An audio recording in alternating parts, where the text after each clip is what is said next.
امید ہے آپ سب خیریت سے ہوں گے۔ اگر آپ نے ابھی تک ہمارا چینل سبسکرائب نہیں کیا تو اسے ابھی سبسکرائب کر لیں اور بیل آئیکن کو دبانا بالکل بھی مت بھولیں۔ شکریہ۔ Number 10، ego. 2014 کے کورین ڈرامے ٹیمپٹیشن کا ترکش ریمیک۔ ایلف اور ارحان ایک انگیجڈ کپل ہے جو ایک دوسرے سے بہت محبت کرتے ہیں، اور زندگی سے ان کی سب سے بڑی توقع شادی کرنا اور خوشگوار گھر بنانا ہے۔ ارحان کے المناک فریب سے ان کی زندگی کے معمولات درہم برہم ہو جاتے ہیں اور ارحان کو ایک قرض کا سامنا کرنا پڑتا ہے جسے ادا کرنا بہت مشکل ہے۔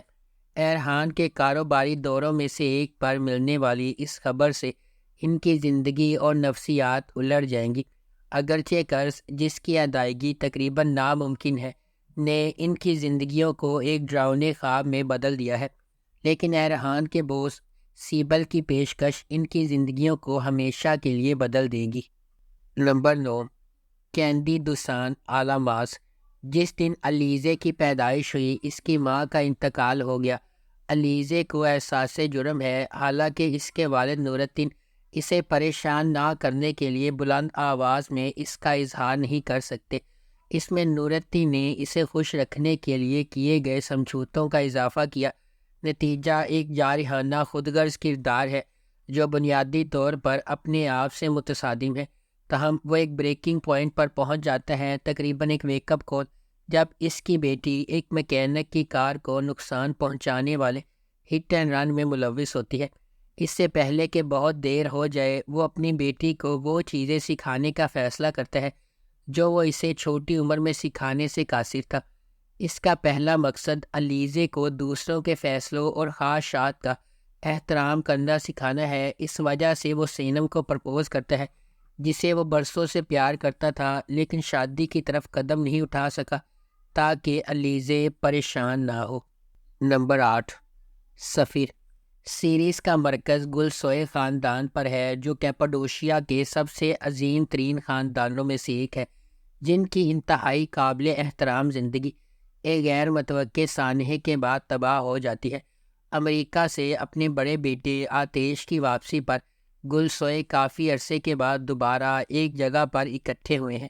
آتیش، جس نے کم عمری میں ایک ٹریفک حادثے میں اپنے والد کو کھو دیا، نے اپنے دادا عمر کی زبردست اتھارٹی کے سامنے سر تسلیم خم کرنے سے انکار کرتے ہوئے گھر چھوڑ دیا۔ اپنی والدہ گلفیم کی درخواست پر وہ اپنے دادا کے قائم کردہ خاندانی کاروبار کو سنبھالنے اور بڑھانے میں اپنے بھائیوں یمان اور اوکان کے ساتھ شامل ہونے کے لیے کئی سالوں کے بعد گھر واپس آیا ہے۔ نمبر 7، حدوثو سیودہ۔ حدوثو سیودہ خلیل ابراہیم کارسو کی کہانی ہے جو اپنی پیدائش کے وقت بحیرہ اسود کے گاؤں میں واپس آتا ہے۔ خلیل کو اس وقت فرار ہونے پر مجبور کیا گیا جب وہ صرف 5 سال کا تھا، جب اس کے والد کو مقامی کرائم باس رضوان لیٹو نے قتل کر دیا تھا۔ 20 سال بعد خلیل اپنی بچپن کی محبت یاسمین سے شادی کرنے گھر واپس آیا ہے، لیکن جب رضوان کا بیٹا یاسمین کو قتل کرتا ہے تو اس کا مشن بالکل نئی سمت اختیار کرتا ہے۔ خلیل ایک آدمی کی فوج بن جاتا ہے جس کا واحد مقصد رضوان لیٹو کو تباہ کرنا ہوتا ہے۔ نمبر 6، کیزل گونجا لار۔ کیزل گونجا لار مریم کی دل خراش کہانی سناتا ہے جس کی شادی ایک اسلامی فرقے میں 14 سال کی عمر میں ہوئی تھی، اور اب وہ اپنی بیٹی زینب کو شیخ کے پوتے کی دلہن جیسی قسمت سے دو چار ہونے سے روکنے کے لیے بہادری سے لڑ رہی ہے۔ اس کی بھابھی کی رہنمائی میں، جو فرقے کی ایک سابق رکن ہے، انہیں احساس ہوا کہ انہیں فرقے کے طاقتور چنگل سے زینب کو بچانے کے لیے بھاگنا چاہیے۔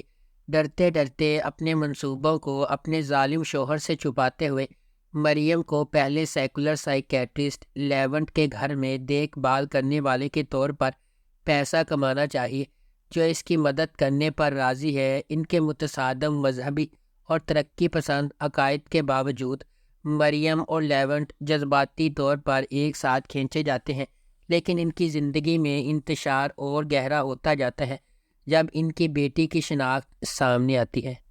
نمبر 5، گیلے۔ اپنے والدین کو جانے بغیر پرورش پانے والی یتیم ہانجر نے کم عمری میں ہی زندگی کے چیلنجز سے لڑنا سیکھ لیا۔ چونکہ اس کا اپنے بھائی کے علاوہ کوئی نہیں ہے، اس لیے وہ ایک جنگجو نوجوان عورت بن جاتی ہے جو اپنے پاؤں پر کھڑا ہونا سیکھ رہی ہے۔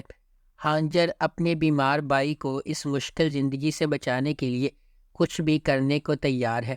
ایک امیر خاندان کے واحد وارث جیہان نے اپنی والدہ مقدر کی طرف سے طے شدہ شادی کا خیال قبول کیا، جس نے اسے بتایا کہ ان کی نیک خون کو جاری رکھنے کے لیے اسے ایک بیٹا ہونا چاہیے۔ مقدر ہانجر کی خوبصورتی کی طرف متوجہ ہوتی ہے اور اسے اپنے بیٹے کے لیے موزوں پاتی ہے، اگرچہ اسے یہ خیال پسند نہیں ہے۔ نمبر 4، کورکما بین یانین دئیم۔ کورکما بین یانین دئیم انجی کے بارے میں ہے، جو اس کے خاندان کا فخر ہے، جس نے ایک نامور نجی اسکول میں مکمل اسکالرشپ حاصل کی ہے، جہاں اس کی والدہ ایک چوکیدار کے طور پر کام کرتی ہے۔ اس کے خاندان کے خواب انجی تیزی سے ہائی اسکول مکمل کرنے اور میڈیکل کی ڈگری حاصل کرنے پر منحصر ہے۔ ایک غریب گھر میں اپنے صفائی ورکر والد، سخت لیکن دیکھ بھال کرنے والی ماں، خواب دیکھنے والے بھائی اور نوجوان بہن بھائی کے ساتھ رہتے ہوئے انجی کی زندگی ایک مستحکم راستے پر چل رہی ہے۔ لیکن چیزیں اس وقت بدل جاتی ہیں جب وہ غیر متوقع طور پر حاملہ ہو جاتی ہے۔ چیزیں وہیں سے نیچے کی طرف جاتی ہیں کیونکہ کامل طالب علم ایک آؤٹ کاسٹ ہو جاتا ہے اور اس کی پریگنینسی اسکول کو اپنی صورتحال پر شرمندگی اور ندامت اور بدنامی پر لے جاتی ہے۔ نمبر 3، سیاہ قلب۔ سمرو نے ان بچوں کو چھوڑ دیا جنہیں اس نے چھوٹی عمر میں جنم دیا اور اپنے لیے ایک نئی زندگی اور خاندان بنایا۔ میلک اور نوح نے اپنی ماں کی شناخت اپنی دادی کے آخری الفاظ سے سیکھی اور اسے ڈھونڈنے کے لیے نکل پڑے۔ سمرو، جس کی شادی اب کیپاڈوشیا کے ایک امیر ترین تاجر سامت سے ہو چکی ہے، اپنے بچوں کے ساتھ اپنی شاہانہ زندگی جاری رکھے ہوئے ہیں۔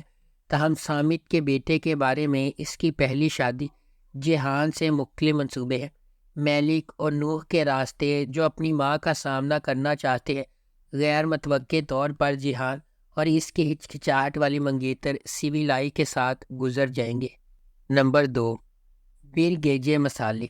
ماہر، جس کے والد کو دنیزلی شہر میں کرشت کلیمچی نے قتل کر دیا تھا، 20 سال بعد ایک پولیس انسپیکٹر کے طور پر واپس آیا، جو اپنے والد کی موت کا بدلہ لینے کے لیے پرعزم ہے۔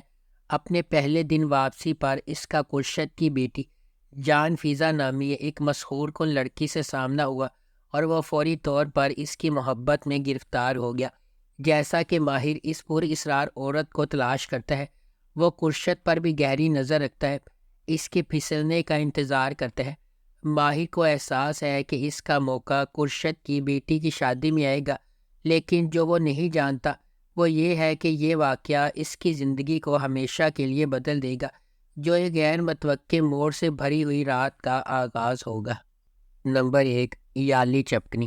حالس آغا زیورات کی ایک بڑی سلطنت کا مالک اور کورہان خاندان کا سربراہ ہے۔ اگرچہ اس کا بیٹا اورہان اور سب سے بڑا پوتا فواد زیادہ تر کاروبار چلاتے ہیں، پھر بھی وہ کمپنی میں سب سے اہم فیصلے کرتے ہیں۔ اس کا چھوٹا پوتا فرید، جو اس کے بھائی فواد سے بہت مختلف ہے، ایک بہت ہی غیر ذمہ دار نوجوان بیچلر ہے جو بھی بیرون ملک سے واپس آیا ہے، جہاں وہ تعلیم حاصل کرنے گیا تھا۔